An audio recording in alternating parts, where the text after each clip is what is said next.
Ay, merong may ilaw pala. Ayan, ito yung tira namin kagabi, yung shrimp na may egg, salted egg. Tapos, yung bigay ni Mapi na kuhol, gata. Tapos, ito, dapat lemon to eh. Para dito, sa usawan sa hipon. Pero kalamansi na lang. Tsaka pepper, tas konting salt. Ayan, kain.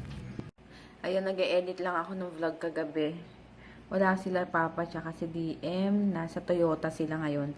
Tapos, naglalaba ako ng mga dark colors na damit. And then, si JJ natulog na dahil maaga silang dumating, 11 AM. Dahil nag-practice lang sila yung dress rehearsal nila. And then, ano pa bang gagawin ko? Nakakainis, wala pa yung season 2. Ay, yung tama season 2 nung Santa Clarita Diet. Ngayon, nanonood lang ako ng mga vlogs habang nag-e-edit. Nire-render ko pa. Ay, sakit na likod ko. Tapos, yun lang. Oh, wake up na naman ako. Pasensya na ulit. Mahirap kasi pigilan eh. Diba? Yung parang bigla ka na lang hihikab. Hindi mo naman ma-post. Kaya, kung ano na lang yung nakikita nyo. Kung ayaw nyo makita, pasensya na. Escape na lang. Kasi nga, mahirap pigilan. Talaga. Pasensya na. Ayun lang, sige later na lang. Hinihintay ko rin yung yung pick up. Kahapon, binati ko kasi. Sabi ko, wala na akong problema sa kanila. Ngayon, ang tagal na naman. 2:00 na. Kahapon, 1:00 yata. O mas maaga. Ngayon, wala pa. Naku naman. Tinanong ko naman sila, yung rider. Sabi ko, kuya, okay lang ba na araw-araw ako magpabook? Okay lang naman daw kasi bala ko sana MWF lang. So, para maipon. Ang problema, hindi naman problema. Sabi niya, okay lang naman daw araw-araw. So, yun, inaraw-araw ko. Kaya kada merong orders, tapos na-confirm ko na yung payment. Ayun, nagpapabook na ako agad. Kasi nga, yun, pwede naman daw. So, kaso ngayon, wala pa. Sana dumating dahil nga, syempre, 'di ba? Kahit ako yung nag-order, excited ako sa order ko. So, yun, dapat gusto ko nang dumating sa kanila yung orders and para masubukan na rin yung Dio. Yun. Sige, later na lang.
Ayan, 5 o'clock pa lang.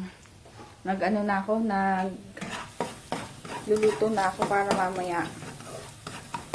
Tapos na. At magpiprito pa ako ng isda eh. Uploading pa lang pala yung yung vlog kahapon. Late na naman. Yun, nagluluto lang ako na ampalaya. Ginisa ampalaya, tapos pritong tilapia. So, yun. Gusto kong maano yung alam niyo yung prito na hindi naghihiwalay. Hindi ko alam bakit. Minsan ako ang pangit ng prito ko eh. Dali lang. Ang ampalaya, tapos Let's eat! Good morning! Good morning! Let's eat! Dunay! Let's eat! kain na. Tsaka tilapia.